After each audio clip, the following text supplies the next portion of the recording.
to be, and we're going to be recording this session. So all of this came to be in but 100 short years, and it's just like a blink of an eye, you know, that things come up, and so I really want to thank the Musqueam, Squamish, and Tsleil-Waututh people for all that they do and all that they have done, and that they continue to do as well, too. So, without further ado, I'm going to send it over to Samantha. So excited to hear her presentation and excited to be with all of you tonight. Go. Thank you, Amanda.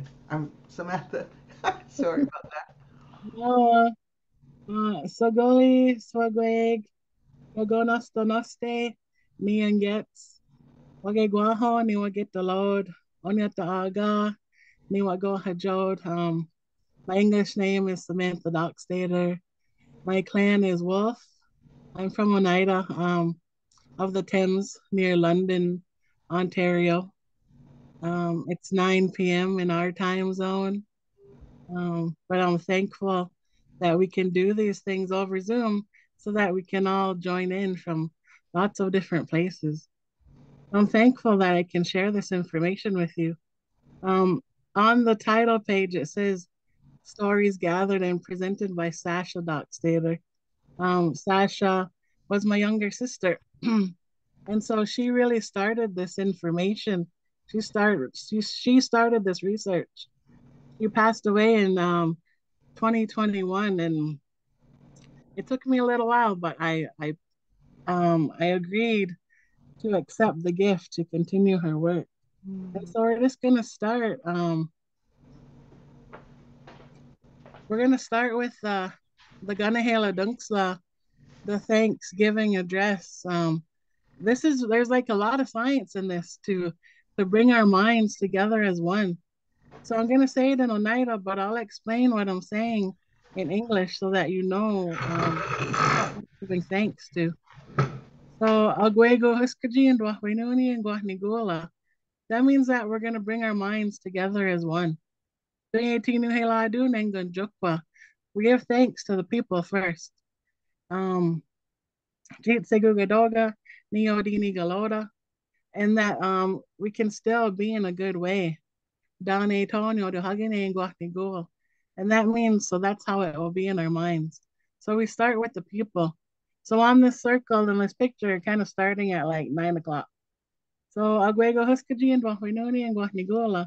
Doing 18 no hiladun and yunki noha. Jeet segugadoga, niodi nigaloda. Dane tonyo de hagine and guahnigo. That gives thanks to our mother the earth.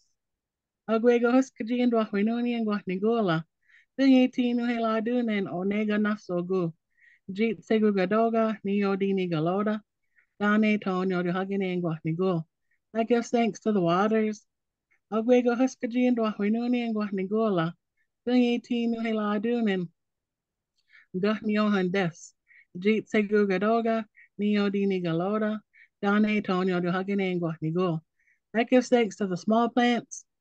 Agwego huskaji and Wahinuni and Guahnigola, Dung 18 Nuhiladunin, Onunkwa Ogu, Jeet Segugadoga, Neo Dini Galoda, Dane Tonyo Duhagane and Guahnigol. That gives thanks to the medicines. Agwego huskaji and Wahinuni and Guahnigola. Dung 18 Nuheladun and Oyonkwaunwe. Jeet Segugadoga, Neo Dini Galoda, Dane Tonyo Duhagane and Guahnigul. That gives thanks to the sacred tobacco. Agwego huskaji and Wahinuni and Guahnigola. Dung 18 Nuheladun and Jun Hekwa. Jeet Segugadoga, Neo Dini Galoda, Dane Tonyo Duhagane and Guahnigul. That gives thanks um to our sustenance. Agwego huskaji and Wahinuni and Guahnigola. Dung 18 Nuheladun and Galunde Su. Jeet Segugadoga, Neo Dini Galoda, Dane Tonyo Duhagane and Guahnigul. That gives thanks to all the trees. Agwego huskaji and Wahinuni and Guahnigola. Dung 18 Nuheladun and Gunbilio Su. Jeet Segugadoga, Neo Dini Galoda, Dane Tonyo Duhagane and Guahnigul. That gives thanks to the animals. Agwego huskaji and Wahinuni and Guahnigola. Dung 18 Nuheladun and Ojit Dahasu. Jeet Segugadoga, Neo Dini Galoda, Dane Tonyo du Hagine Guatnigo. That gives thanks to the birds. Ogwego Huskaji and Wahwinoni and Guatnigola. Doing 18 New Hela Dunin or Welasu. Jeet Segugadoga, Neodini Galoda. Dane Tonyo du Hagine and Guatnigo. That gives thanks to the winds. Dane Onaga no Uwa de Galiwakashu, Anik. Gahawi do Galiwa and Dekwa. Now we break it up and we give thanks to everything above. Agwego Huskaji and Wahwinoni and Guatnigola. Doing 18 New Hela Dunin and Ladisa Gayan Des. Jeet Segugadoga, Neodini Galoda, Dane Tonyo du Hagine and Guatnigo. I give thanks to the thunders. Agwego Huskaji and Wahwinoni and Guatnigola. Dil hetwa nu hela dunen etwa ji. Jeet Segugadoga, ni hori ni galoda, Dane Tonyo du Hagine and Guatnigo. I give thanks to the sun. Agwego Huskaji and Wahwinoni and Guatnigola. Dang 18 nu hela dunen yunki sot. Jeet Segugadoga, ni odini galoda, Dane Tonyo du Hagine and Guatnigo. I give thanks to our grandma, the moon. Agwego Huskaji and Wahwinoni and Guatnigola. Dang 18 nu hela dunen yojisto kwalu. Jeet Segugadoga, ni odini galoda, Dane Tonyo du Hagine and Guatnigo. I give thanks to all the stars. Agwego Huskaji and Wahwinoni and Guatnigola. Dang 18 nu hela dunen gayeni and Guedage. Jeet Segugadoga, ni odini galoda, Dane Tonyo du Hagine and Guatnigo. I give thanks to the four beings, our helpers. Agwego Huskaji and Wahwinoni and Guatnigola. Do hetwa nu hela dunen sungwaya bizo. Jeet Segugadoga, ni hori ni galoda, Dane Tonyo du Hagine and Guatnigo. Dane Tonyo le ne galiwa gweni jeet natte, galiwayan dekwa. Ne andwehage skana andwat dunyuhage. Dane to ni gawana. So that means that's as far as I've come with giving thanks and that we will all think peace in our minds. So Yawa for joining in tonight. I'm thankful to share this information with you. And like I mentioned earlier, this really started with my sister Sasha, her research. And when our loved ones pass away, they don't disappear. They just become a glance at the stars away. And so Sash, she was a student at Western University in London, Ontario.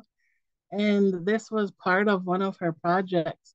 She worked with an Indigenous or a non-Indigenous astronomy professor, and she did Haudenosaunee astronomy research. She did the research for about 3 years. She traveled around, she interviewed different people, and she put all this information together. Sash passed away in July of 2021. She had cancer. It took her really quick. It was like really shocking for her family to go through that. But the stars, they really helped us to keep our grief in the light. And so when Sash was alive, she always wanted us to do this presentation together. And where she would do the parts that she knew best, and I would do the parts that I knew best. And we never got a chance to do that. But with the help of recordings and technology and logistics, I've been able to include videos of her into this presentation. So even though she's not physically here, we're still able to do this presentation together. And so 6 weeks after Sash passed away, I got really sick. I got COVID. And when you're grieving, grief really weakens your lungs.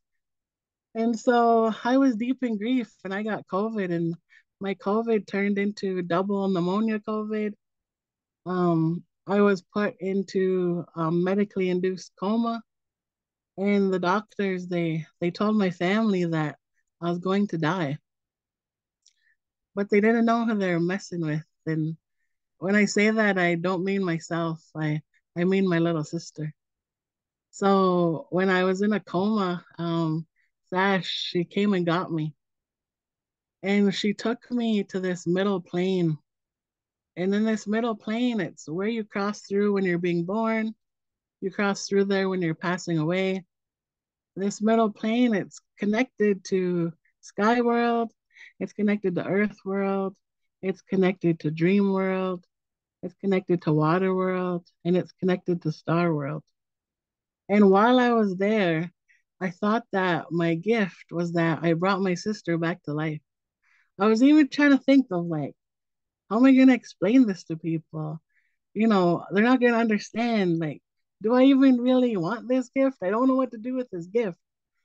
And so, fast forward, I don't have the gift to bring my sister back to life, but I have accepted the gift to continue her work and continue her research. And it took me almost a year. A year after she passed away, Sash started coming into my dreams, and she would tell me to buy these books about stars. And so I would wake up in the morning and I would like go on Amazon and I would look for these books and they're always out of stock. So I'd go on the wait list. So I knew that she was pushing me to continue this work. And then one day I opened her computer up and I opened it up and I found like all her presentations. And so one day I started going through her work. And so finally I said, okay, sister, I'll do it. I'll continue this work for you. And I remember thinking, like, I don't know how I'm going to do this without you.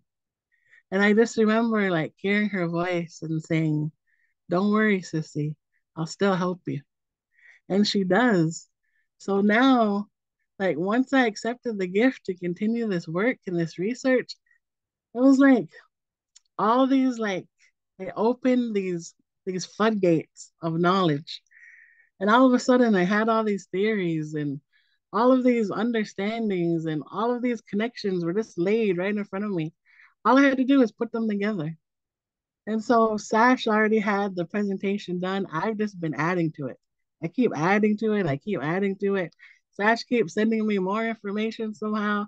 So this is a continuous journey that I'm thankful for. And I'm thankful that I can share it with you all tonight. So, Yawa, for spending your time with us. And we're going to go on a little journey. And so, Sasha was like, she was a big stickler on ethical research.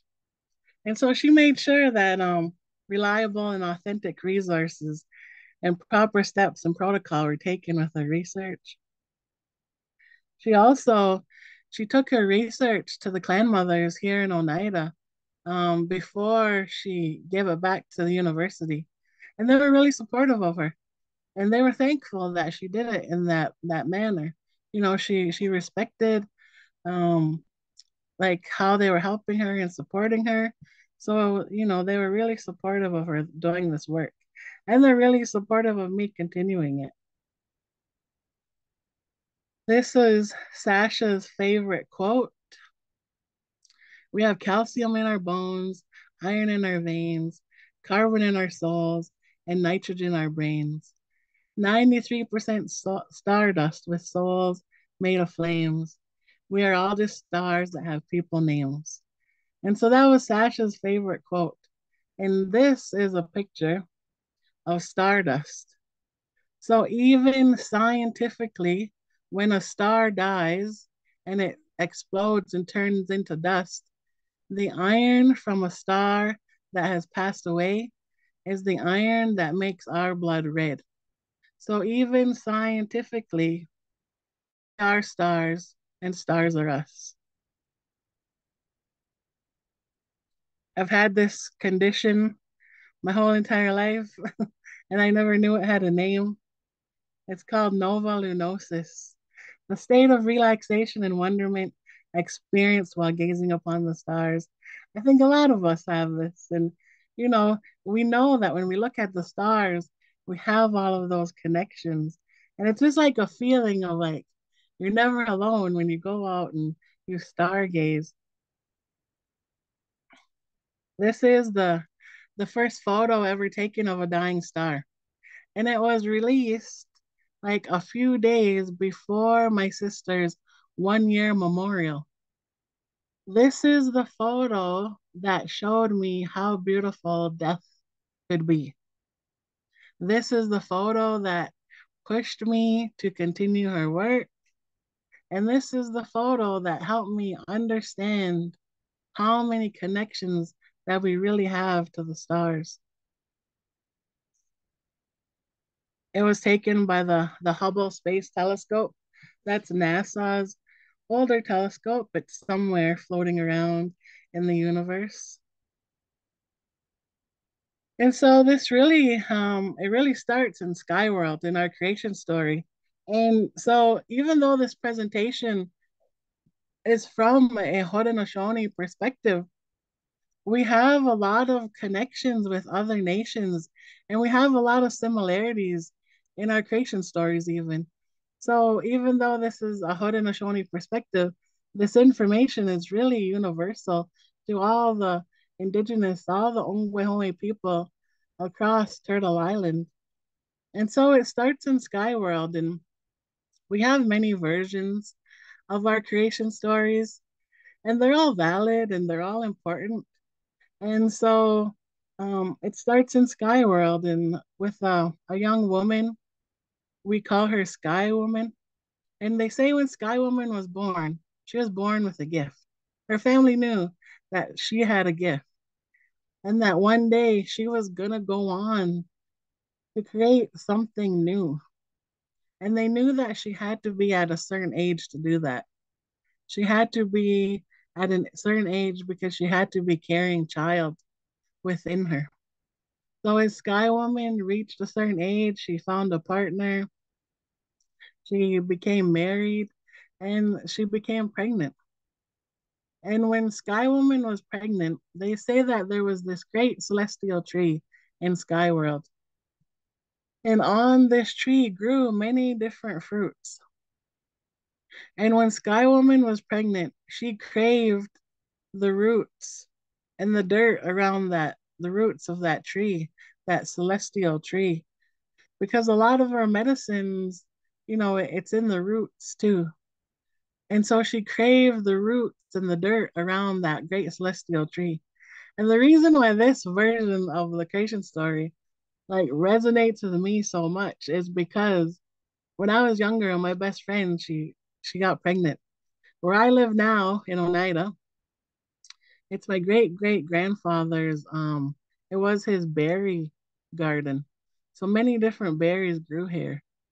And so when we used to have a well in our yard, we have a water line now, but we had this well. And around the well grew this like loamy soil.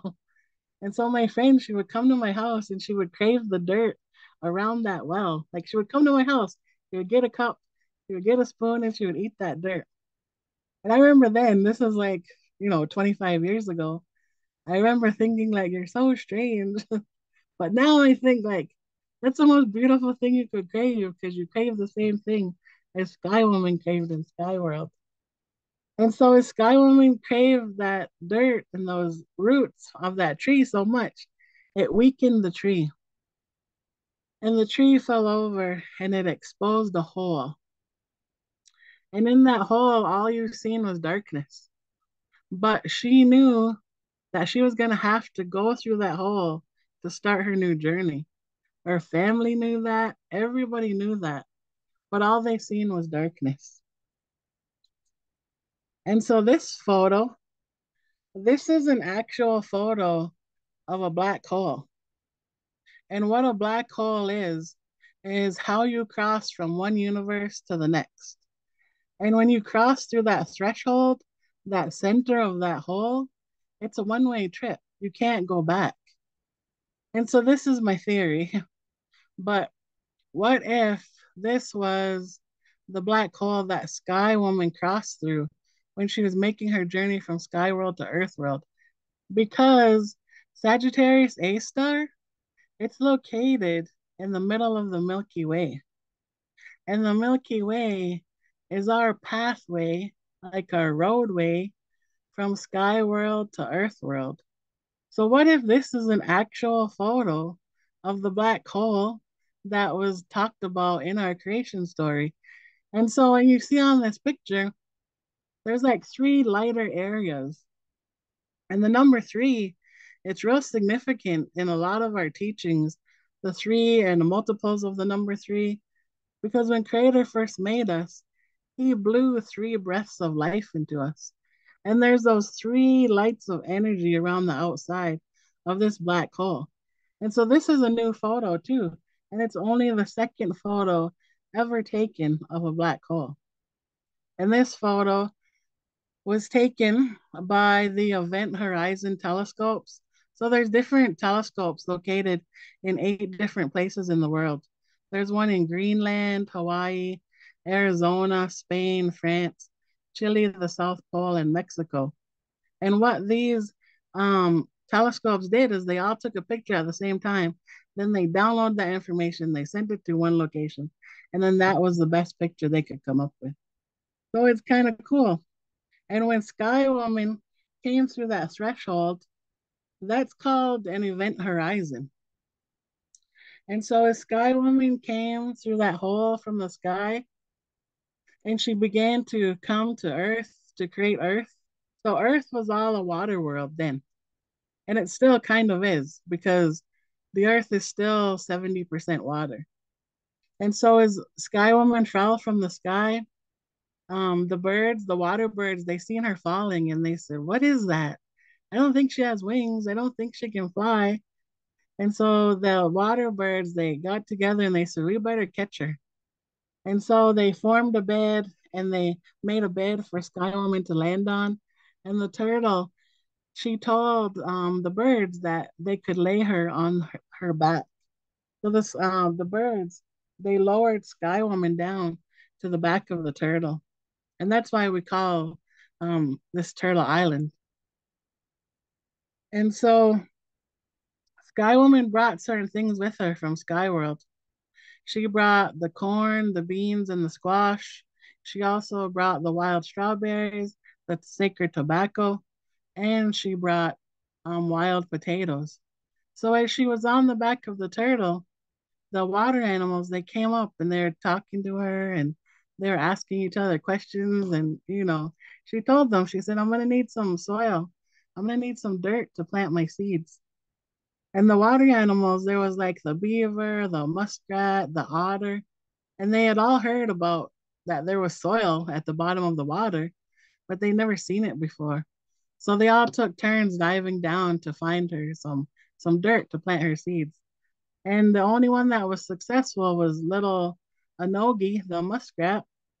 He didn't survive, but he had dirt in his hand when he floated to the top of the water. And so she took that soil and she planted the seeds on the back of the turtle and she danced in a counterclockwise motion. And she did a shuffle on the earth and she sang those seed songs. And we still sing those same seed songs today. And so Sky Woman gives birth to a daughter, and her daughter grows very rapidly. And then the west wind comes. Some say the west wind, some say turtle man. We have lots of variations of our creation stories. And he asks Sky Woman if he can marry her daughter. And she agrees. And so they become married and he lays 2 arrows beside her. One has a flint tip and one has none. And Sky Woman becomes pregnant with twins, twin boys. And so then the twins are born. And the right-handed twin, who we know all now know is the creator or Songwaya Dizzle, he was born the natural way. His brother, the mischievous one they call him, the left-handed twin, he was born out of her side. And their mother, Sky Woman's daughter, didn't survive childbirth. So she passed away, they buried her, she becomes Mother Earth, and then the twins, they go on to create Earth. And they say that Songwaya Bizo, the creator, he created all the things like that were nice. And his brother would, the mischievous one, he would come along and like try to mess things up. And so the left-handed twin, the mischievous one, he told their grandma, Sky Woman, that it was actually his brother that killed their mother. So she favored him a little bit. And so Songoya Dizo, the creator, he went on to create everything in the world with a good mind, but he was kind of on his own too. Because their grandma, Sky Woman, she favored his brother. He was on his own a lot. But he had such a good mind that he was still able to create things in a good way. They say he would create the waterways, and the currents would have be going in one direction and then one way in another direction coming back. Then his brother would come and like mess it all up and add whirls and boulders, and the left-handed twin, he would create poisonous plants like poison ivy. And then Songo Adiza, the creator, he would come along and he would plant the antidote for that, like jewel weed, and he would be planted close to it. The creator, he would make flowers, and his brother would come along and put thorns on them. So they just went on and they created all those things in earth like that. But what they were creating was a lot of balance too. And so when Sky Woman, when she passed away, their grandma, they fought over where to bury her body. And so they were fighting over her body. And as they were fighting over her body was flung into the air. And so she becomes the moon. And how we say the moon in Oneida, we say Yonki Sut. And that really means she's the grandma to all of us. And so that's how the earth was created, and that's how the moon was created. And when Sky Woman, when she started planting those things on the back of the turtle, she she also put markings on the back of the turtle's back. So because Sky Woman becomes the moon, she put markings on the back of the turtle, and she marks 13 big sections, and that represents the 13 moons. And then she put 28 sections around the outside. So that's our original calendar. And then we have um the moon phases because Sky Woman becomes the moon. And when Sky Woman first danced on the turtle's back in a counterclockwise motion, the moon phases also go in a counterclockwise motion, and they go from new moon to new moon. So the full moon is actually in the middle of the moon cycle. And that's also why we dance in that motion in Longhouse. This is what a calendar could look like if we broke up with, that Gregorian calendar that was created in the 1500s. Like if we broke up with that calendar, this would be similar to it. Our month would start at the new moon, and then and each moon phase, like the whole cycle is 28 days, but each phase isn't always 7 days. Sometimes it's six, sometimes it's seven, sometimes it's eight. So it can change all the time because the moon can do that because she's the boss. Then we have stars in our creation story. So the brothers, they split the day, and the creator had the night. The creator had the day and Flint had the night. But at night was when Flint's creatures would roam. So the creator made stars to light up the sky. And they also tell us that every star is like said to be the soul of a departed loved one. And as long as the earth turns, the number of stars, they will increase.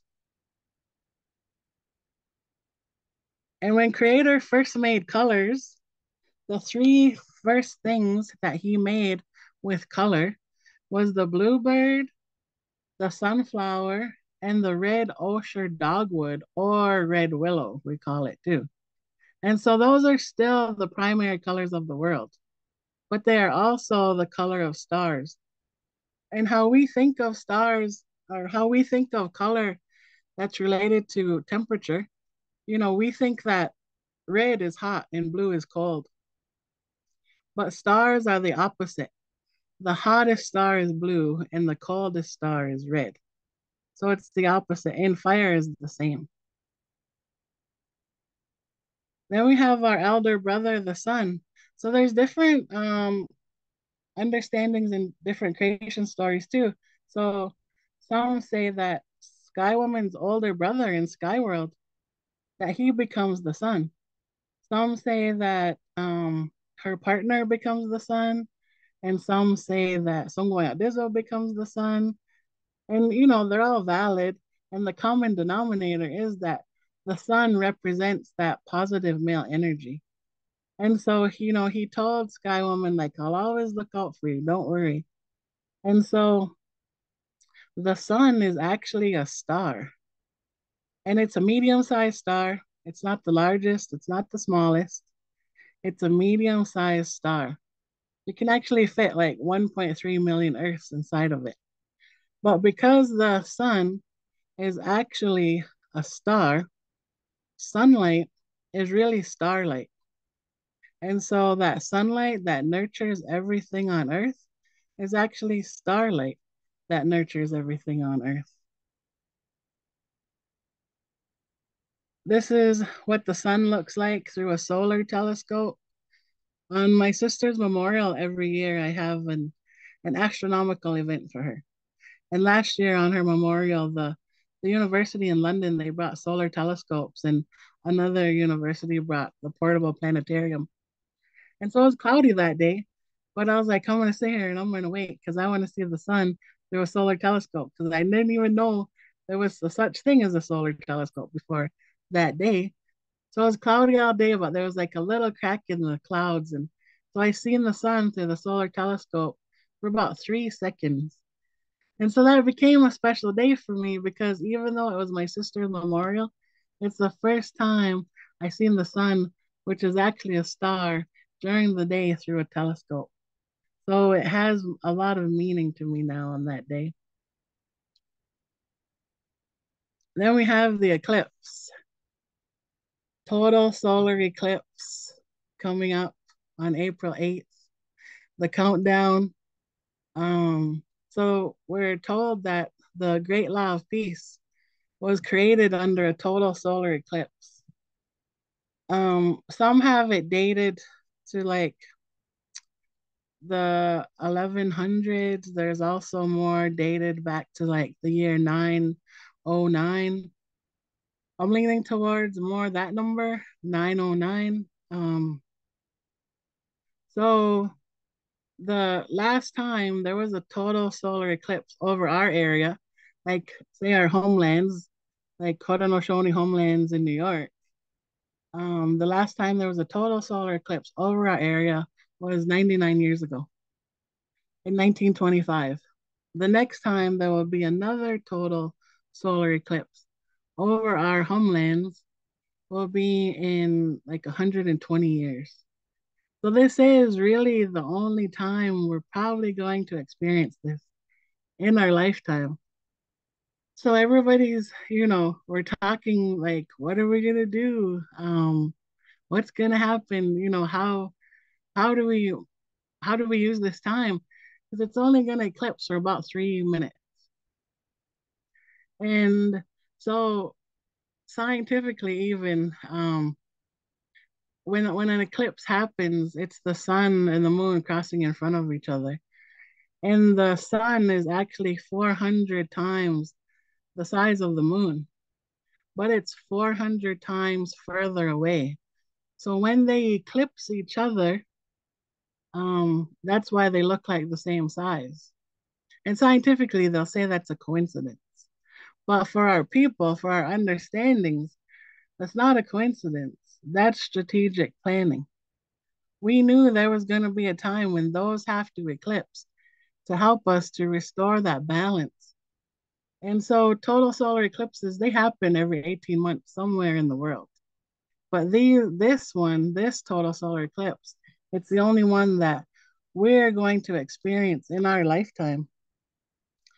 And so, it's like, what are we going to do to help to restore that balance? Because we are all struggling. We got some struggles. And I try to think like, what did our people do 99 years ago? And I think that it was like 1925. We were probably just trying to survive. Where we are today is probably the best place we could be in a long time. Even though we have our struggles, everybody's healing. Everybody's communicating at a different level that we've never communicated before. And so this is like the best time to help put that back into restoration of restoring that balance in our communities. And they say we buried our weapons. And now, I think it's time for us to bury our oppression because we have so much gifts and we have so much amazing things about us that we need to push through this and support each other and lift each other up like how we once did. So this is a wonderful time to do it. And so the elders they tell us that we're not supposed to look at a total solar eclipse, and I know a lot of it is because of it's harmful to your eyes, but there is like an emotional part to that. And so because the moon and the sun, they're just like seeing each other again, like they're just eclipsing each other for that short time, and it hasn't happened in a long time. So it is emotional. And it's kind of like, how you see somebody in your family that you haven't seen in a long time, and you get so excited to see them, and like it's really emotional. And other people, they might say, "Oh, I'm going to give you guys a moment." It's kind of the same thing with an eclipse. When it's like they just like leading up, they're excited to see each other. They just get to visit for like a couple of minutes and then they have to say, see you later again. So it is a really emotional time, but it's also like, it's so special that we don't have to even look at it. We just have to embrace that energy from them. So how we say it in Oneida language is Wadwa da ni dasle. And that means they're crossing over each other or they're backing each other up. That's what Aksobi says, my grandma.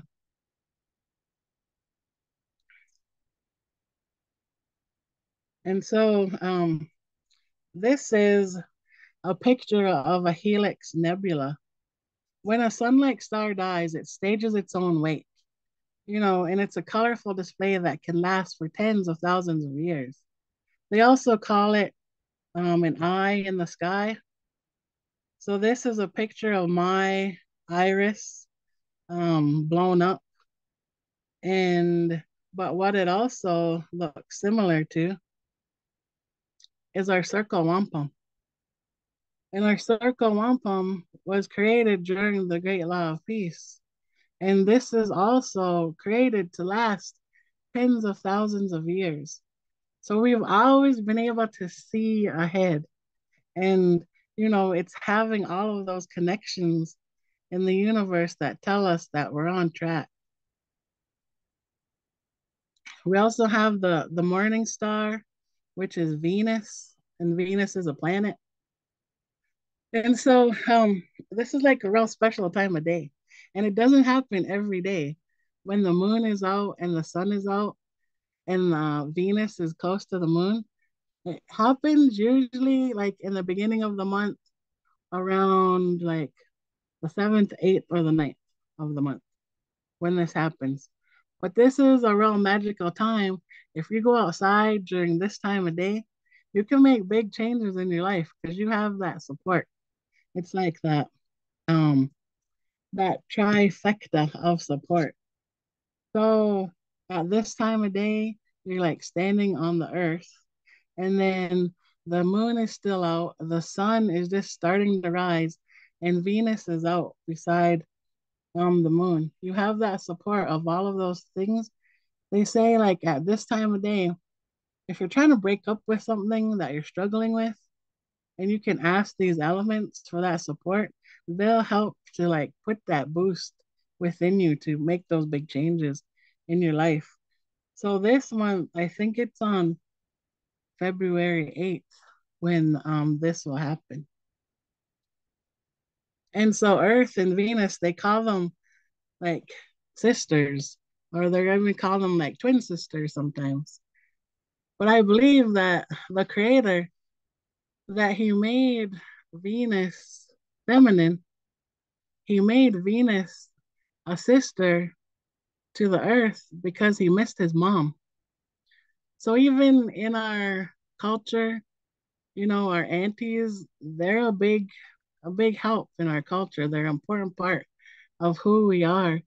And those aunties, they'll step into those roles when our mothers need help. So even the planets, they'll do that. And so the other planets, so Venus is feminine, Mars is masculine, so that's like the auntie and the uncle. Jupiter and Saturn, those are also masculine. Neptune and Pluto, those are feminine. They're those like all the aunties and the uncles of the solar system. But Uranus and Mercury, they're not male or female. So I call those are like two spirit planets. So everybody is already included in this big family. And the creator made this big family because he didn't have a big family, but he knew big families were going to be helpful in our culture. And so everybody's all included there. And they all help each other out. Everybody has like something that they help each other with. And Pluto technically isn't a planet anymore. It's now like a dwarf planet, but I include Pluto because I feel bad that it got reclassified. And I know there was some controversy over it too, but I still include Pluto. They call Pluto like the small heart or the small planet with the big heart.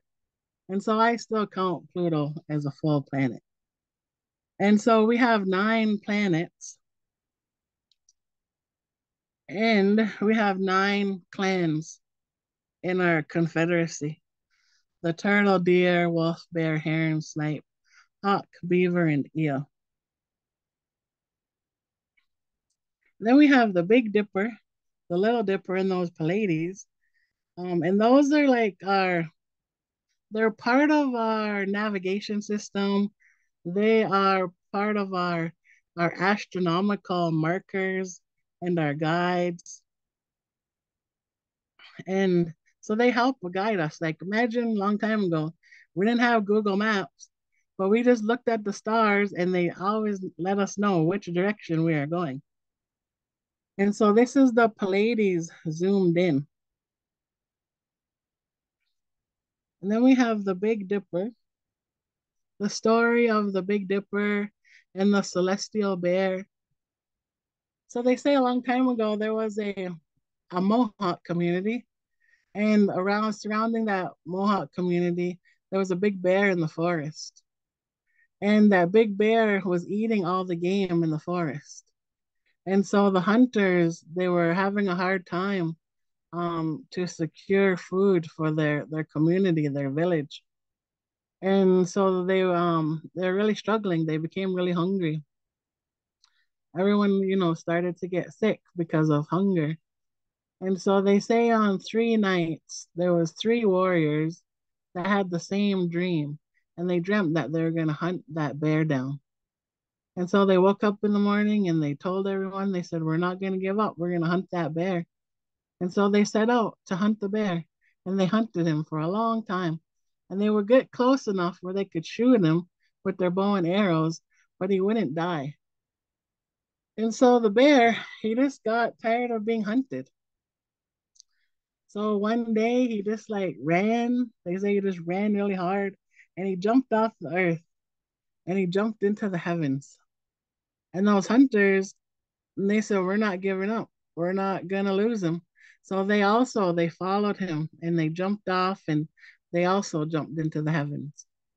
So the body of the Big Dipper, that represents the bear, and then the 3 hunters are like the handle of the Big Dipper.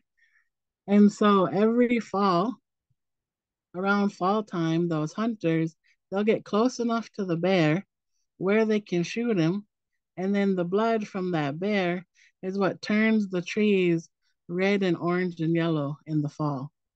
And they still continue to do it. It's also a big part of our navigation.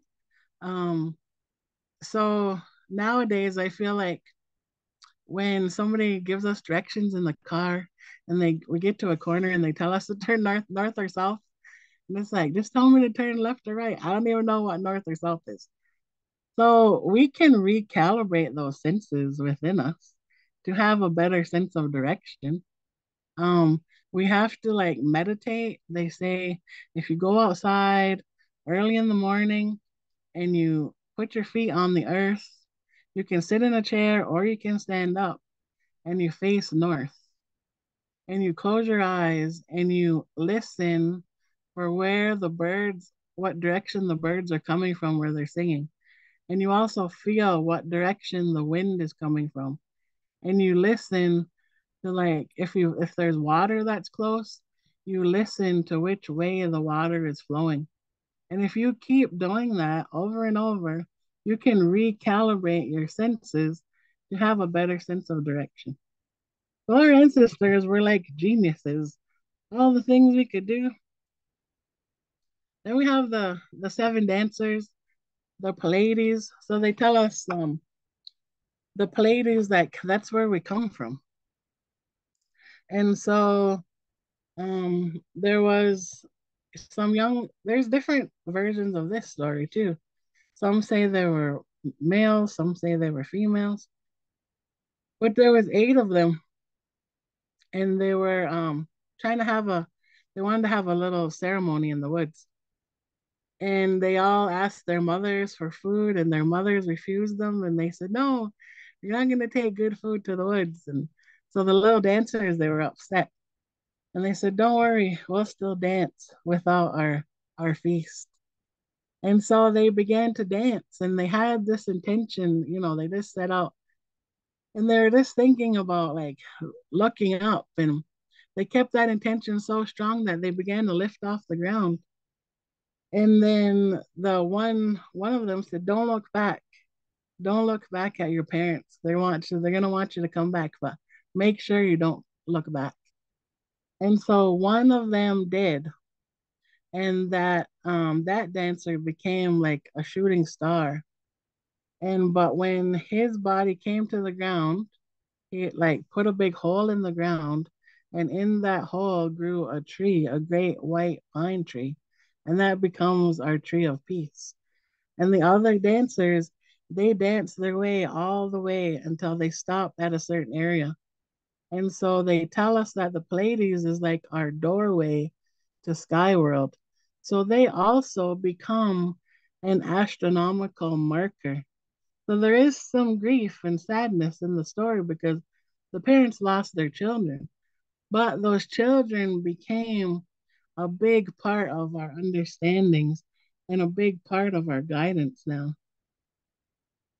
And so this is a picture of the actual sky. I'm just gonna draw on here. So um the Pallades is over here like in Taurus. And then there's the moon, there's Uranus, Jupiter, Mercury, the sun, Saturn, Venus, and Mars. Those are all lined up. And this is on March 15th of 2024. So on this other side over here, we got Ursa Major, which is the Big Dipper. And then we got Ursa Minor, that's the Little Dipper.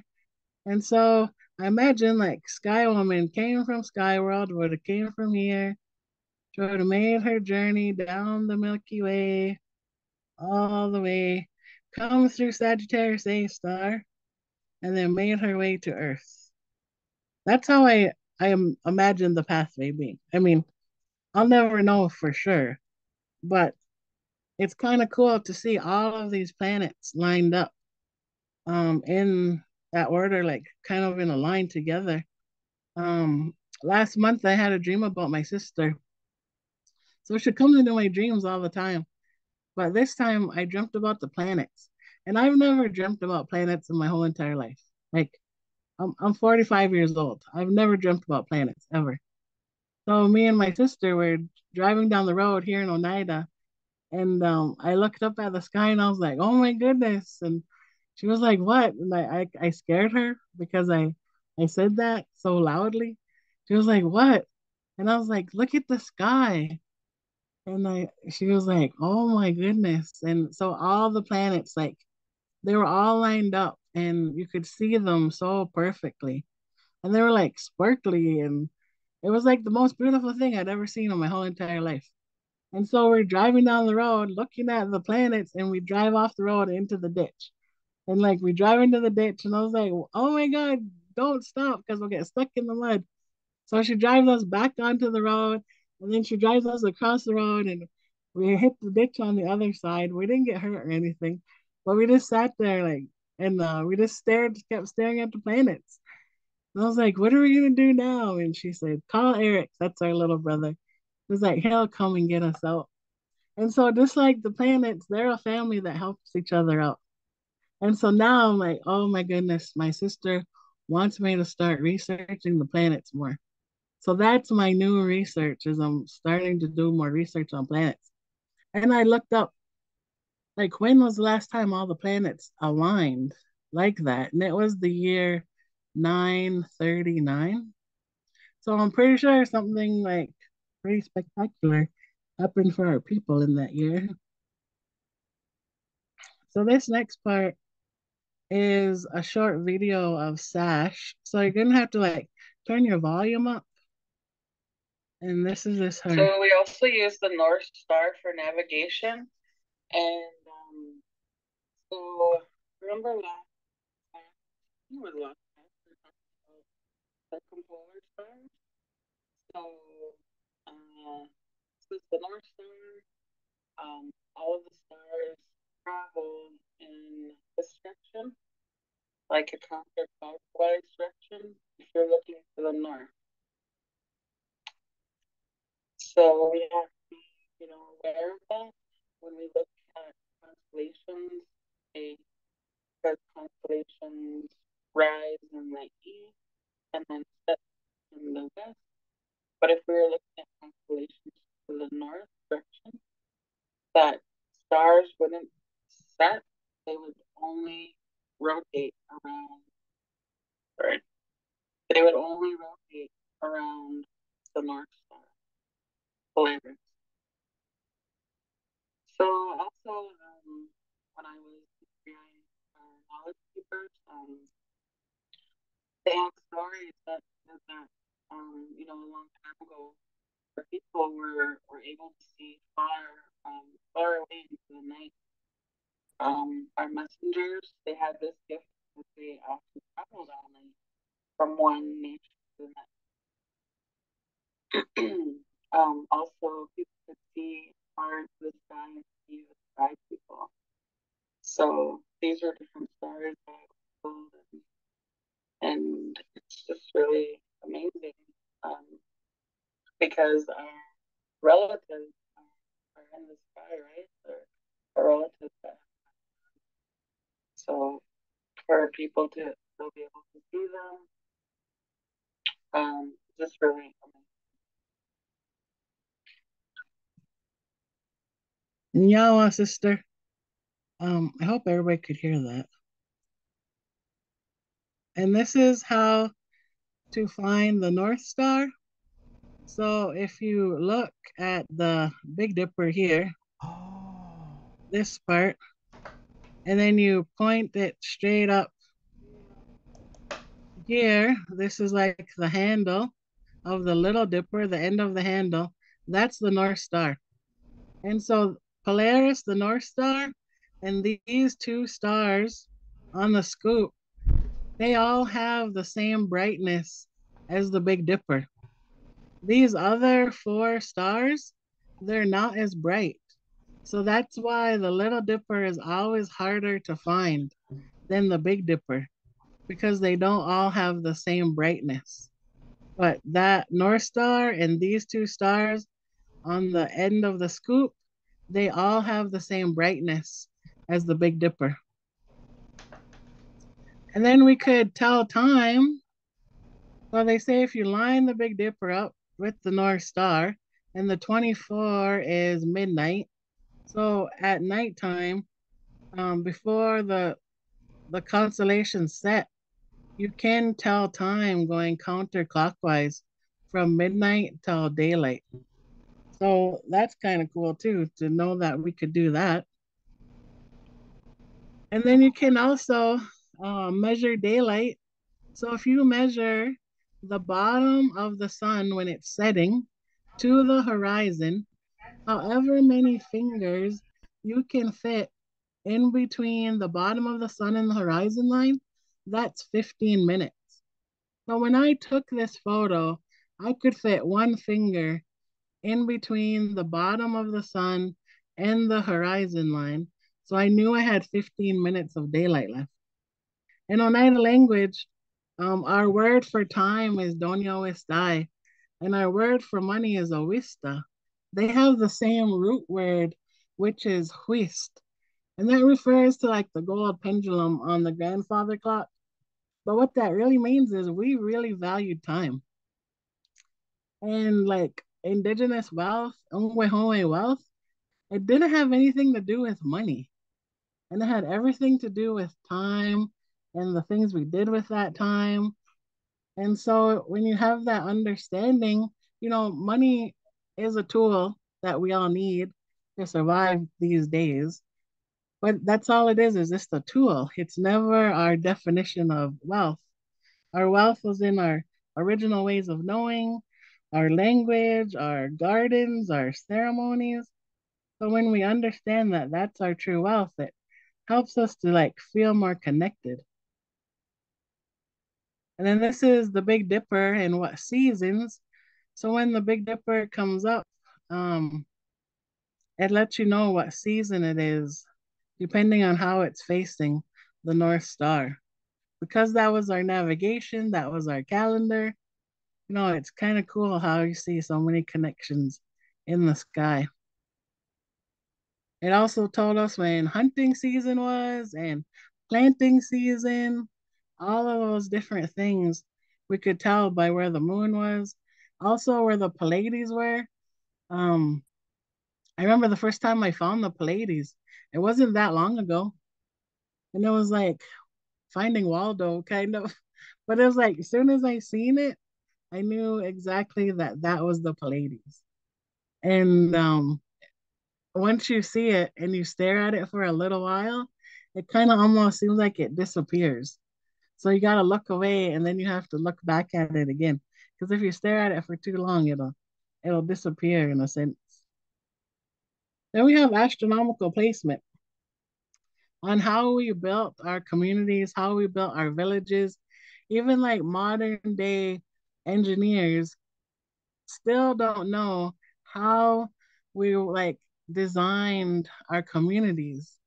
And so that just tells me, that originally, like Oklahoma people, all the indigenous people of the Americas, um, we were always astronomers, and we were always scientists, and we were always engineers, we were always architects, we were always inventors, we were always lawmakers and doctors and teachers, even before the institutions ever existed. So I just want everyone to like stay so connected with like how smart we were and how smart we are, how innovative we are, and how creative we are. Then we had our longhouse placement. So when you think about the Hiawatha belt, and on the left, yeah, it represents the Senecas, and on the right, it represents the Mohawks. And the Oneidas are beside the Mohawks. They're the little brothers to the Mohawks. And then the Cayugas are the little brothers to the Senecas. Then the Onondagas are in the middle. And the wampum belt on the bottom is the Oneida belt because Tuscarora is included in our belt. And so that represents all six of the council fires. But even how our longhouses were placed, because people only entered the Confederacy, and you think about the Confederacy, it's like New York. So people only entered um, through the East and West. They only entered through the Mohawks and the Senecas. So the Mohawk and Seneca longhouse doors are East and West. And the little brothers, the Oneidas and the Cayugas, our doors are North and South. And then the Onondagas, that's like our central fire, where we keep all our treasures. They have one door on their longhouse, and that's in the center. So that's also like archaeoastronomy. Because astronomers, I mean archaeologists, they'll dig up longhouses and they'll know which nation it belonged to, depending on the direction of the doors. And even we kind of like have communication skills, like the Mohawks and the Senecas, they're like automatically they're more protective and they're more assertive because that was a big job to like take care of the Confederacy from the east and the west. And then the little brothers, the Cayugas and the Oneidas, were a little bit more passive, or a little bit like more nurturing because if you made it through our big brothers, we probably would have had to like doctor you up and take care of you and feed you. So we're a little bit more nurturing. And then Onondagas, they were the most protected because that's where we kept all of our treasures. But we also still have those communication styles today. And then the placement of your garden. So you run your rows north to south, and that'll get equal sun. And so when we plant our three sisters garden, the corn, beans, and the squash, those are really like celestial seeds because Sky Woman brought those with her from Sky World. So when you plant corn, beans, and squash, they take care of each other like sisters. You plant the corn first, that provides a stalk for the beans to climb, and the beans will climb that corn stalk in a counterclockwise motion. The beans put nitrogen into the soil to help the corn grow, and then the squash you planted around the outside to protect its sisters, to protect her sisters. And then the sunflower, just like how the sun told his sister, don't worry, I'll always look out for you, I'll always watch over you. The sunflower is like the big brother of the garden, and he watches over his sisters in the garden, and he provides energy if they need it. So the sunflower will like absorb energy from the sun. Then if there's a gloomy days, the sunflower will like move around and give the plant that needs the energy the most. Um, a couple of years ago, I was at the grocery store in London, London, Ontario here. I was at the grocery store and I was buying corn, beans, and squash for ceremonies. And that's like my cheat. If I don't have corn, beans, and squash from my garden, I buy organic corn, beans, and squash at the grocery store. It's like already cut up and um, pre-cooked, so it cooks in like 10 minutes. And so I was buying corn, beans, and squash. I had other groceries too, but there's this man and lady. They checked out in front of me, and like they smiled at me, and I smiled back, and so they checked out. And then the husband he came back, and he was a non-indigenous man, and he said, "Excuse me, ma'am, I would like to pay for your groceries." And I was like, "Oh no, it's okay. I have money. I can pay for my own groceries." And he said that I can't remember like what word he said. He said like his God or his spirit guide. He said, "They're telling me to pay for your groceries." He said, "And when they tell me something, I listen to them." So I was like, "Well, I'm not gonna argue with your spirit guides. I'll let you pay for my groceries." So he did. My groceries were like $77. And I just think that some way, somehow, our Janhekwa, our corn beans and our squash, like must have helped his ancestors too. And he was just looking for a way to repay it.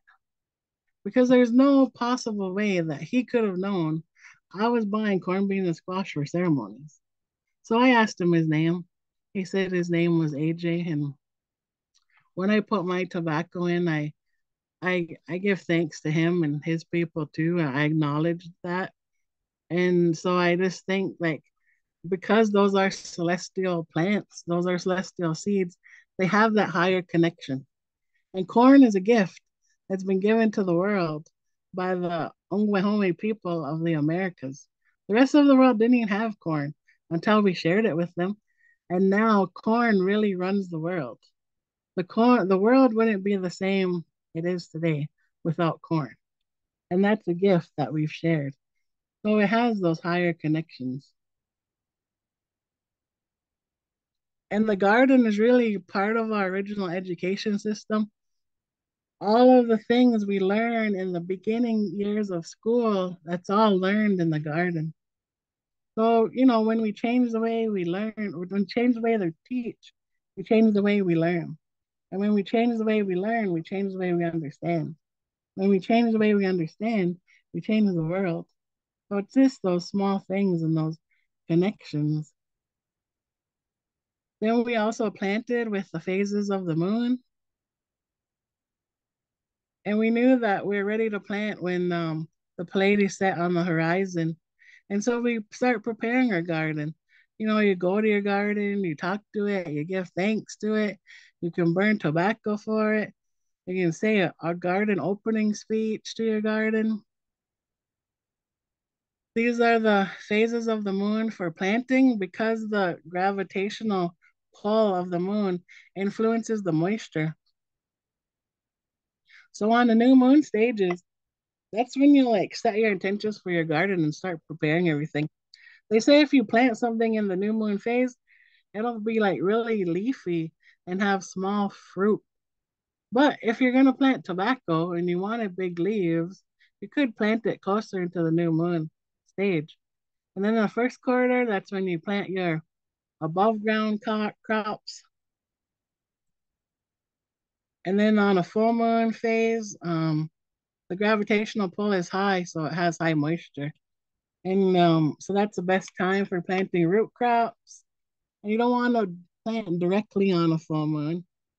And then in the last quarter, you have decreased gravitational pull. And so that's a good time to take a break from planting. Where you can also do your weeding and build your fences and your trellises if you need to.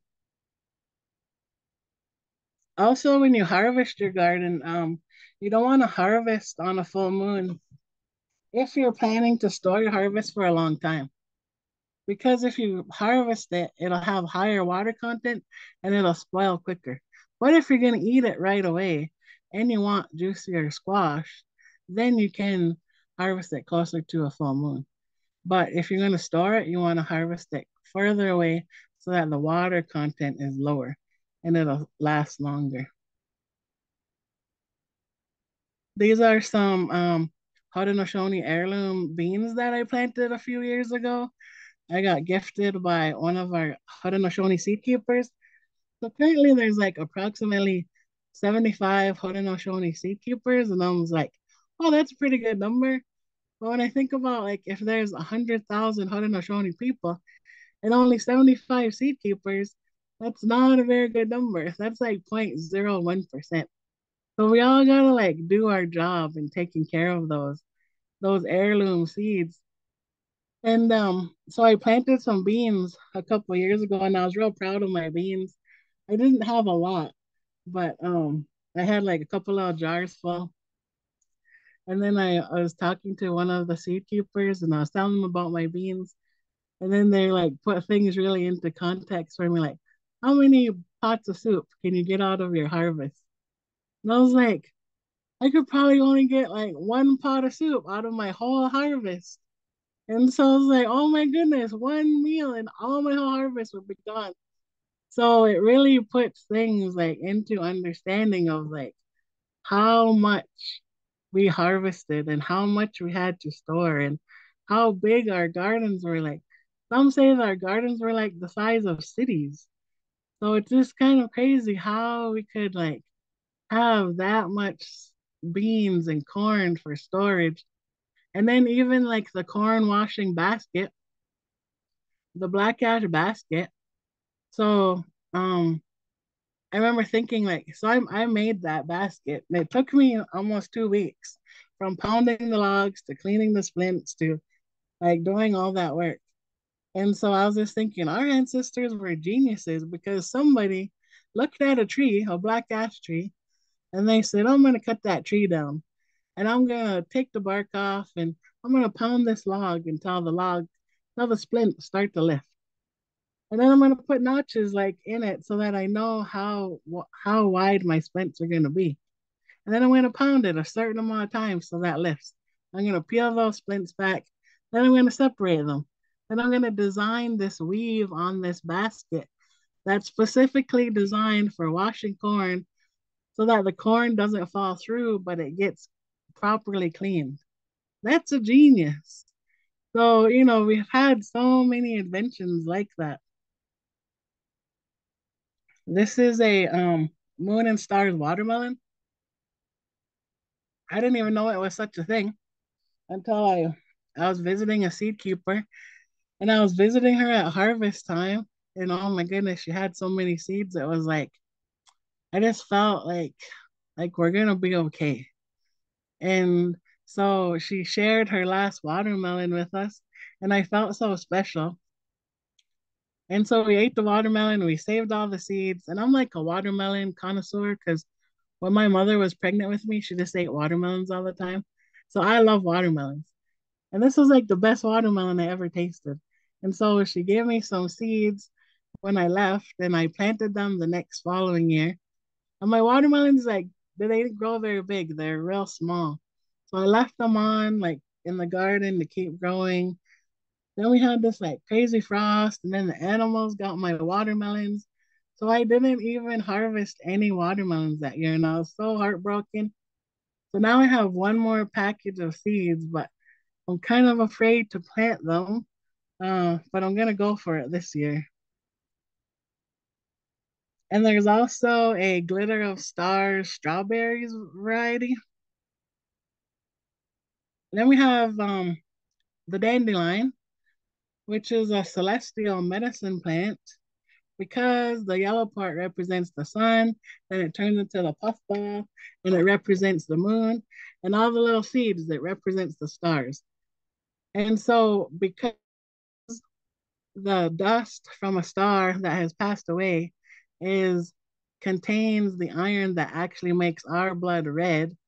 And then the medicine plant that looks like the sun and the moon and the stars is the medicine plant that's one of our blood cleaners.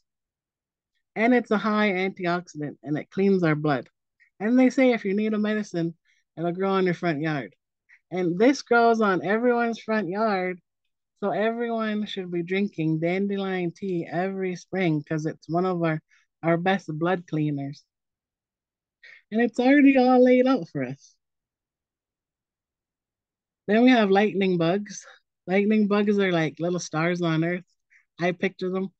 But when lightning bugs come out, it's an ecological marker on when not to pick medicines. Because during that time, it's like a bug's life. So the bugs, they're doing everything they need to do. But they say if you really need a medicine, you can pick it, but you just have to make sure that you look out for bugs. And so our bodies contain the top ingredients as the universe: hydrogen, oxygen, carbon, nitrogen, and iron. So we are stars, stars are us, but we are also a universe, and universe is us. And when you think about stardust and ashes, they contain the same carbon. And a lot of times, the trees, they'll absorb that stardust, and then we use that wood and we use the ash for many things. So we use ashes to like lye our corn. We can store our seeds, put it in our garden. Sometimes you get doctored up with ashes. We stir ashes, and you can even do foot soaks with ashes. But what if we just change the way we said it? I'm gonna lye and nixtamalize my corn with stardust. I'm gonna store my seeds in stardust. I'm gonna add stardust to my garden. I just got doctored up with stardust. We're gonna stir stardust at midwinter ceremony. And I'm gonna soak my feet in stardust because it's the same carbon. Then we have that fire within us, that Yungwa Jistaya. And so a lot of times we have to do a lot of work to keep our vibration at a good place. And it's real easy to like slip into the darkness of things. So we have to do that work to keep our vibration high. And everything we gave thanks to earlier in the Ganahela Dunksla, the Thanksgiving address, all of those elements will help us to raise our vibration. Because when we live in a place where our vibration is high, we attract high vibrational things. you'll attract things and you'll just be like, I don't even know why I needed to know that, but it's gonna help me.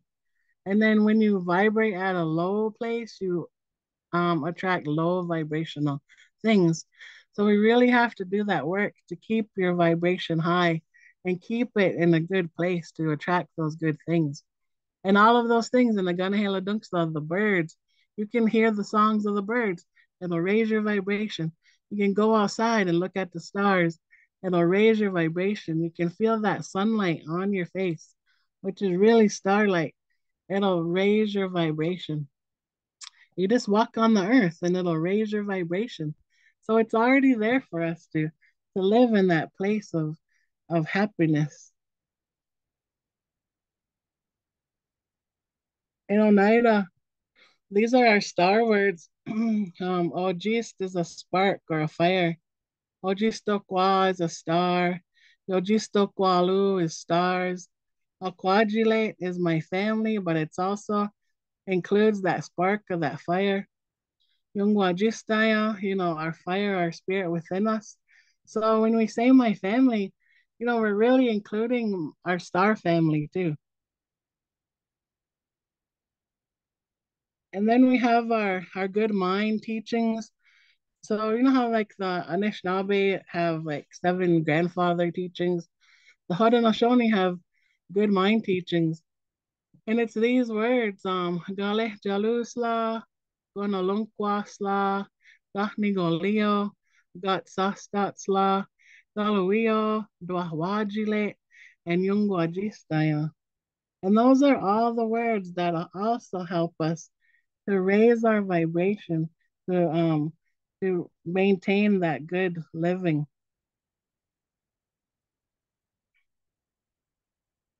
This is a language learning with the moon cycles.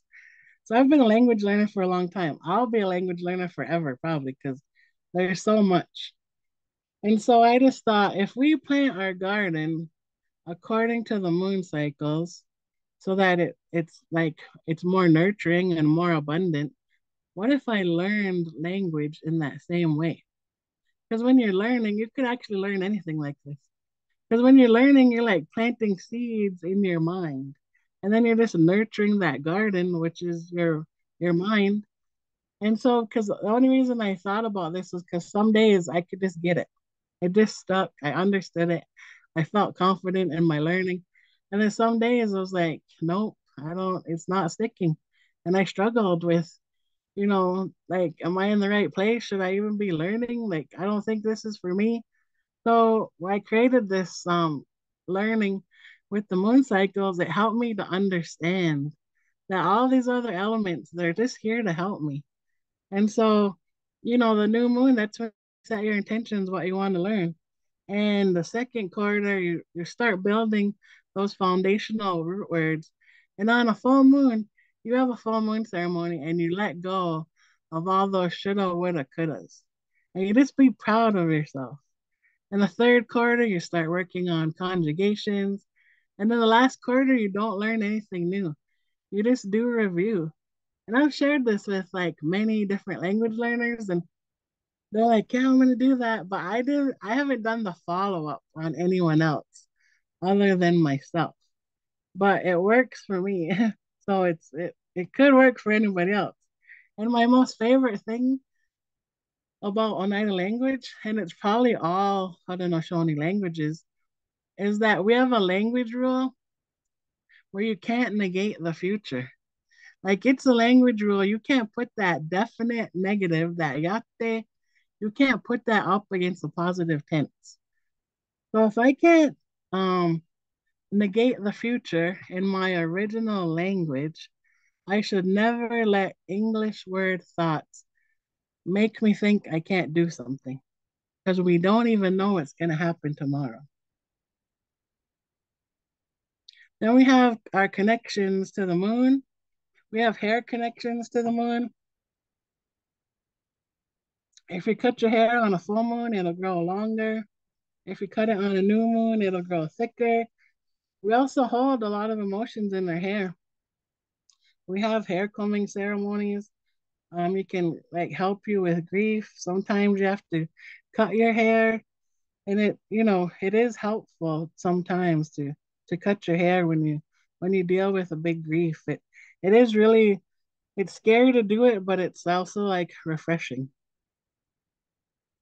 And we have our moon ceremonies. And our moon ceremonies, it's like giving thanks to Yunki Sut, our grandma, our grandmother moon, who is actually Sky Woman.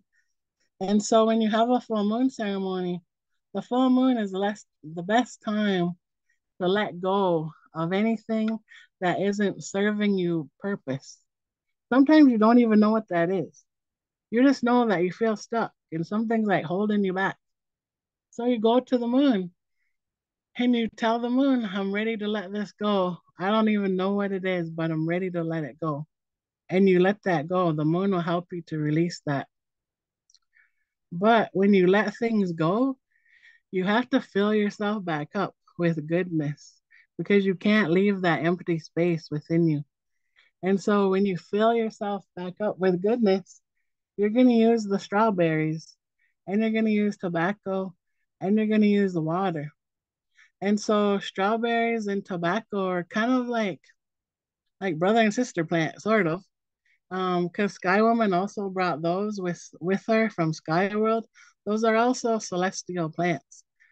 But the tobacco and the wild strawberry, they have lots of similarities. They both have a white flower with a yellow center. They both have tiny, tiny seeds. And the tobacco pod and a wild strawberry, they're almost the same size. So when you use those together, you just make everything like a little bit more magical. And it nurtures you. The strawberry is going to nurture the physical part of you. The tobacco is going to send your good thoughts and it's going to nurture your mind. And so you just have to make sure you fill yourself back up with that. The water, it's going to make everything flow better. And so there is a responsibility for men at full moon ceremonies too. Um, they take care of the fire and they protect the circle. My family, we had a lot of full moon ceremonies for our grief. And everybody participated fully. My brothers, my nephews, because we all needed that. And so it helped us to let go of some of that grief that we weren't able to let go any other way. And there was full moon ceremonies for young women when you start your moon time and then when you end your moon time. So when you start your moon time, you start on one side of the fire, and the aunties take you to the other side. Then when you end your moon time, you start on one side of the fire, and the grandmas, they take you to the other side. So we had so many connections. We have so many connections. This is giving thanks to the moon, our grandma, the moon. And then you see a lot of these like super moons. I've seen a lot of them lately. And it's like, what is a super moon exactly? It just means that the moon's orbit is closest to Earth. And so what that means for us is that Yunki Sut, our grandma, Sky Woman, is actually just a little bit closer to us.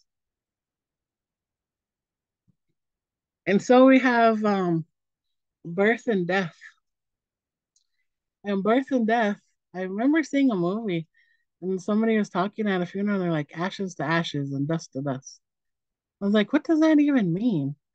What we're really saying is like stardust to stardust. Because when we're born, we travel across the Milky Way and we're covered in stardust. And the doctors or the midwives or our family, they clean us off. When we pass away, we journey back across the Milky Way. We get back to Sky World. We're covered in stardust again, and they clean us off when we get there. The ceremony is like just as special. The ceremony of death is just as special as the ceremony of birth. So you know how like a baby is born and everybody's just waiting for the baby to be born. You don't know what it's gonna look like. You don't know what time it's gonna get here.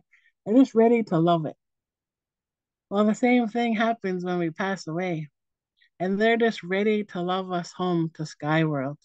It's a reciprocal relationship. And they tell us that when we're born, we're given a stick. And on that stick marks how many days we're going to be here on this earth world. And nobody knows how many days they have. So my sister's stick, it had 14,604 days on it. And I'm thankful that I was able to be a part of all of those days. And so when we understood like how special that that ceremony of death was, it really helped us to keep our grief in the light because it's so easy to slip into the darkness of grief that that ceremony really helped us to keep our grief in the light. And we have star people, are the four beings, Gayani and Guedagate. They help us on our journey when we're being born. They help us when we pass away. This is a picture of a birth of a star. And this is a new picture. It's just from like November 2022. So this happens when atoms of light elements are squeezed under enough pressure for their nuclei to undergo fusion. This is a picture of a death of a star. When a star runs out of fuel, the star collapses and the outer layers explode as a supernova. This is a new picture too. It's just from last year. So we have to think of it just as special that when our loved ones pass away, that they've just become a supernova because it's just as special. This is a picture of the James Webb Space Telescope, their newest telescope, like floating around out there. I think it's like a $10 billion telescope that NASA owns. And so I put these two pictures beside each other because the birth of a star and the birth of us look similar. There's like that same birth canal because we are stars and stars are us. Then when you have pregnancy and birth, so when a woman is pregnant, so is a man. They say that the baby can feel everything the mom feels, but it can see everything the dad sees. So that's why men aren't supposed to hunt or see death while their partner is pregnant. And they say the spirit of the baby comes in like 7 to 10 days before the baby's being born. And the Milky Way is our pathway. Um, and the number of stars are like stepping stones, and it's almost Milky Way season. So Milky Way season is like February to October, and the best time to see the Milky Way is like from midnight to 5 a.m. in a really, really dark place. So you have to be outside of the city. And the Milky Way is 26,670 light years away. And one light year is 6 trillion miles or 10 trillion kilometers. So if you multiply 10 trillion by 26,670, that's pretty lots. And that's how far it is, but that's how you can get there is when you make that journey from physical to spiritual. Oops.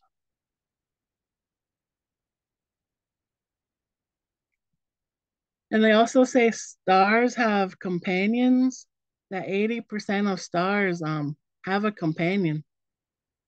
And just like what, when us as humans, sometimes when you're together for a long time, like with your partner, your soulmate, you'll pass away like close together. And sometimes it's called like dying of a broken heart or cardiomyopathy, but stars are the same way. Then we have death. I'm going to show a short video of my sister.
You can't hear the video. Samantha, we're not hearing it. Nobody can hear it? No. Can't hear it or see it. Can anyone hear it? Only see it, but we can't hear it. Oh, Can't hear it. did you see her the first video? You could Just hear her the in the first screen. video. It was a little bit rough though, the audio on the first sound. I don't know how to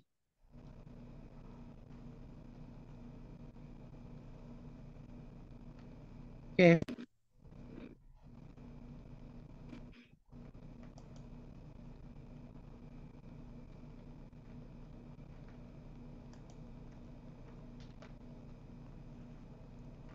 Still nothing. So when our Oh, people there you pass go. away, we have, our wakes. And so they say that we're not supposed to have any entertainment during that 9 days of grieving. And at the wake, they watch for the morning star, which is Venus. And this signifies when to stop singing. And then they have a fire at the funeral. So it ties back into those words. Remember, we were talking about star words, that having that good fire, and then the fire within. So then on the 10th day, the spirit starts its journey to the sky world. And they say that when the sun cracks the horizon, when it's like that first split of sunlight, they say that that's when the spirit starts their journey. It's at that first little crack of light when they start. Um, they also talk about the Milky Way having two paths, one for those who lived their lives with a good mind, and then another path for those who did not. And it says that they will wander forever. And so they also say that the messengers, the four beings, they, you know, they're helping them on those paths, regardless of if it's like the good path that they have to go to, or the path that they have to wander to. So, yeah, so they talk about, the four beings having a lot to do with that journey. So it was short and sweet. We talked a lot about a lot of things, and if you have any questions, you can ask them now. And I just want to say thanks for allowing me to share with you all of my research and my blood, sweat, and tears. um, yeah, so if you guys have any questions, we can talk about things now. Maybe do even a summary of what you've learned, um, and how you feel about, Haudenosaunee astronomy now.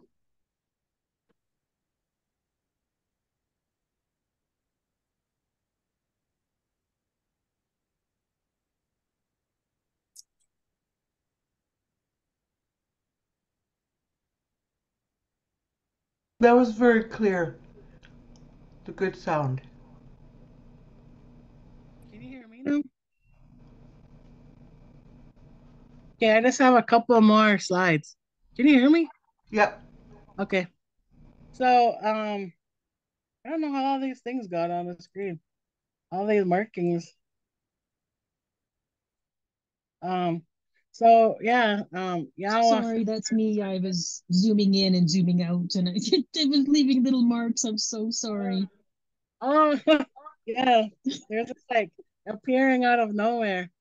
So this picture, um, so this is a picture of the star that passed away that's gone supernova. It's a picture of the Wolf Rayet, they call him. And so Wolf Rayet also looks like a placenta. A placenta also looks like a tree. So when you go back and you look at all those connections, it takes us back all the way back to where we started in the beginning.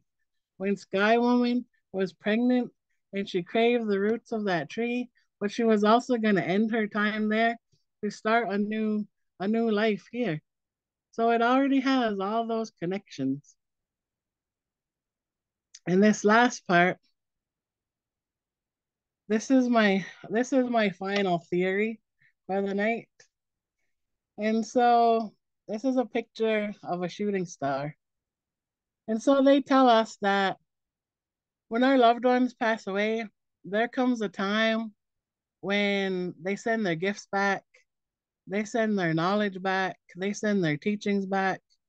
So I was laying there, this was like 2 years ago, it was like 3 o'clock in the morning. And I was laying there, like, when does this happen? Like, when do they start to send their gifts back? And so I just heard this voice in my head, and it said, in a shooting star. So I started to look up, like, what is a shooting star, anyways? And so a shooting star isn't actually a shooting star, it's a meteor. And a meteor is a rock. And the energy of it shooting across the sky is what lights up and what we think to be as a shooting star. And so this is my theory, but I believe that that's our loved ones in Sky World packing up all their gifts into that big rock and sending it across the sky for us to start to get their gifts back. Because a couple of years ago, scientists they found DNA in a meteor, and a meteor, it'll a lot of them they like turn into dust by the time they make it to Earth. But if they stay intact, it becomes a meteoroid and a meteorite, and they found DNA in a meteorite.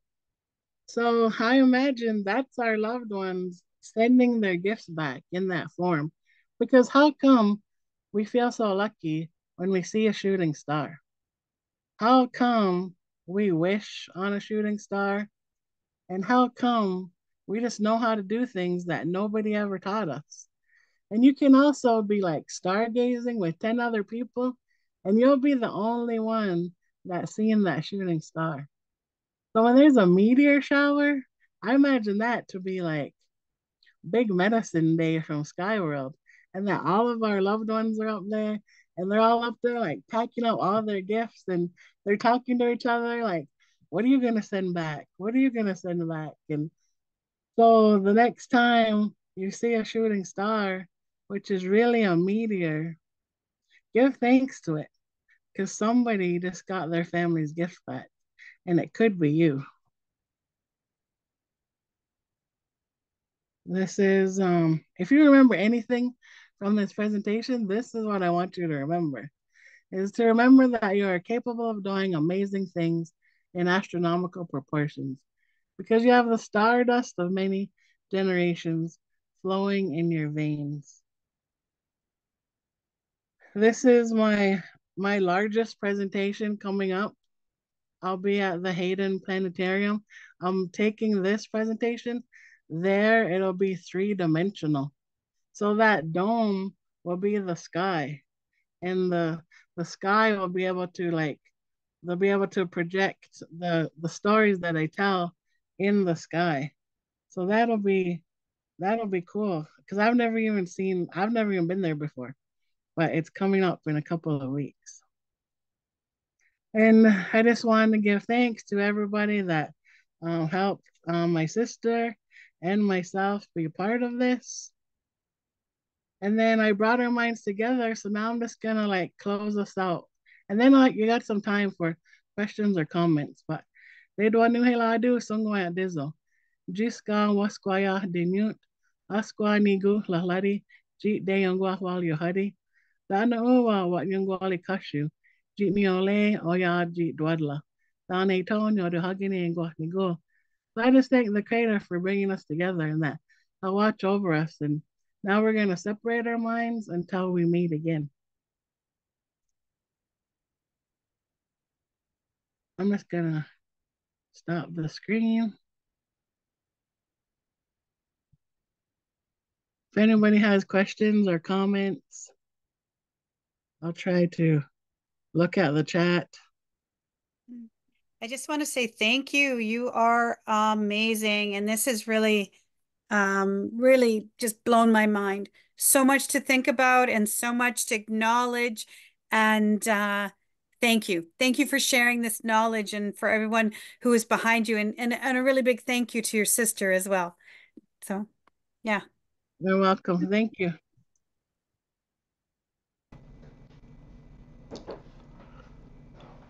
Then I look at comments. I was just gonna say that was so sweet. I just love that about the stars, and about the star when the star dies, and imagining our relatives when they pass on, and that happening with them. It just brought me to tears.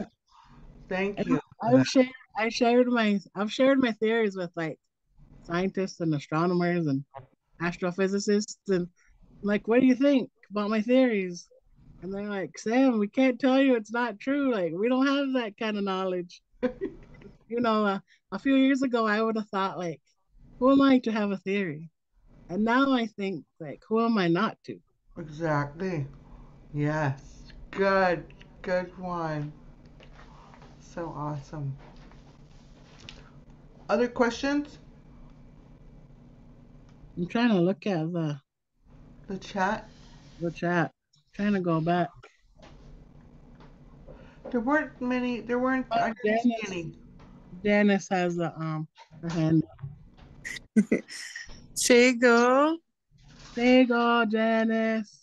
Oh, I'm just so happy to see you and to hear your presentation. It was just so wonderful, and yeah, it just really took me on a journey of so many things that I've learned in my life and through our people and our ancestors. And yeah, I just wanted to thank you, and it was really fun to see that Moon and Stars watermelon. It was Janice that shared the Moon and Stars watermelon with me. Oh. But thank you, Sam. I'm so glad I finally got to join in to hear your presentation. It was just amazing, and thank you. And if there's only one like small thing that, and maybe you did touch on it, but it might have went past me. There's something when you were talking about the sun as a gardener. There's something that we call the corn belt, and it has to do with the length of daytime. Might want to check into that. Oh yeah, for sure I will. Just Now, Gunarunkwa. Thank you for your question.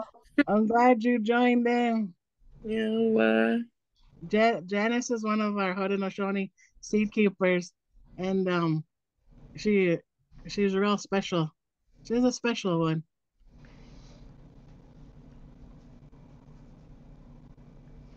I'm glad she finally got to tune in.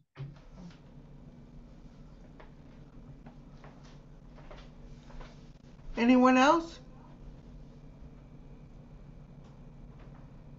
I'm trying to look at the. When you were talking about how you put your language learning, like when you were learning language in the different quarters of the moon, what were the third and fourth quarters? What did you do in them? The third quarter was like conjugations and sentence structure. You start building your conversation, and then in the last quarter, you don't learn anything new. You just do review. You just practice everything you've learned.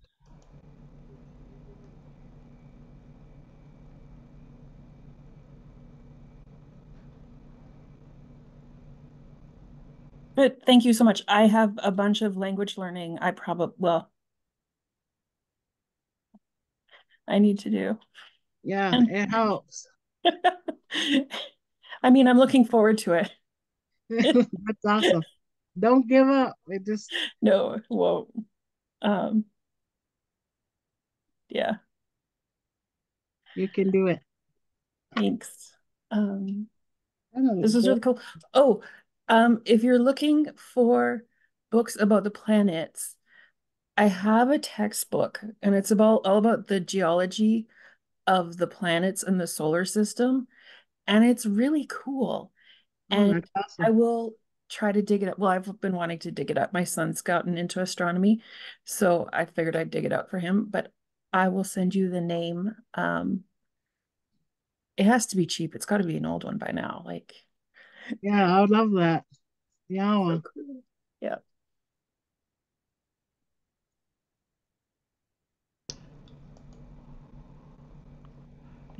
But thank you very much for today. thank you for joining in. Someone's saying, can you repeat about the lightning bugs? The lightning bugs are an ecological marker on when not to pick medicine. But that's just because it's like a bug's life during that time and they're doing everything they need to do. So if you need to pick a medicine, you just got to make sure you get all the bugs out.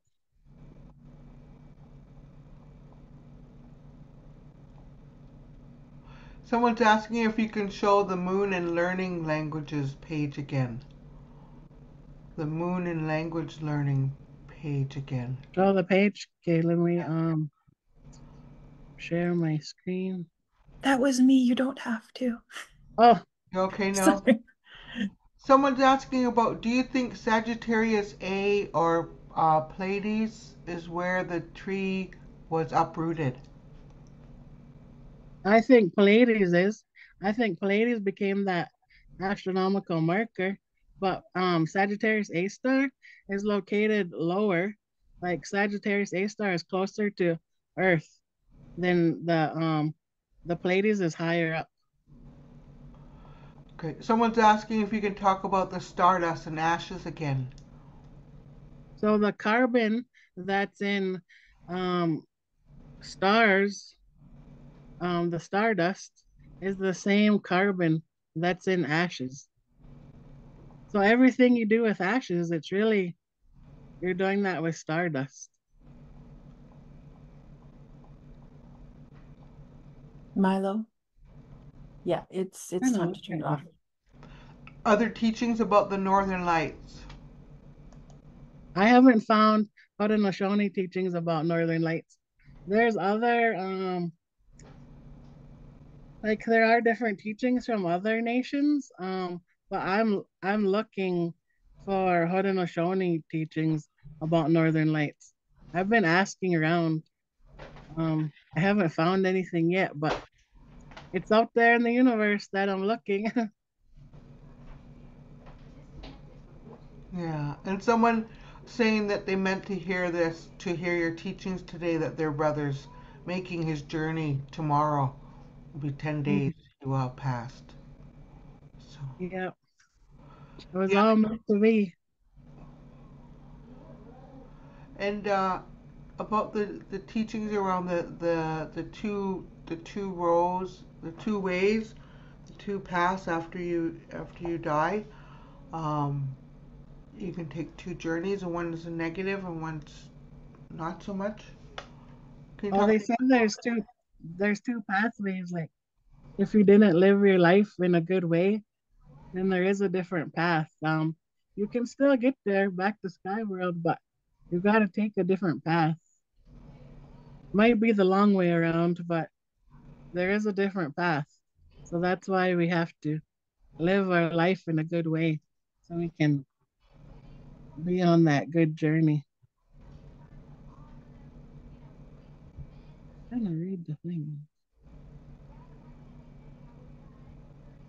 Someone's asking about how would I use ceremonial tobacco. Um, you just use it to give thanks with it. Um, it's like an offering of thanks. Well, I don't really know what you mean. Like at ceremony, how do you use it, or how do you use it on your own? I'm not sure. Maybe on your own. So on your own, like everybody should carry tobacco because if there's ever something that happens during the day, like, and you just want to give like your tobacco to offer, you're just giving thanks with that tobacco. Like you might see the stars, and you like, I just want to give thanks to these stars. So you put your tobacco down. You might hear the birds singing a song, and you thought it was real beautiful that day, and you just want to give your offering of thanks with that tobacco. So you put that tobacco down, and you tell that tobacco that I'm giving thanks to the bird songs with this. So you just set your intention with that tobacco. You tell the words to it, um, and it's just like a trade, I guess. Nice.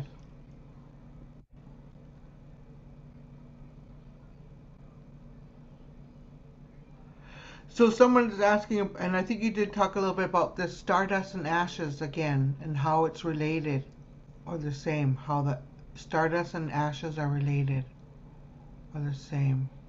Yeah, they have the same carbon.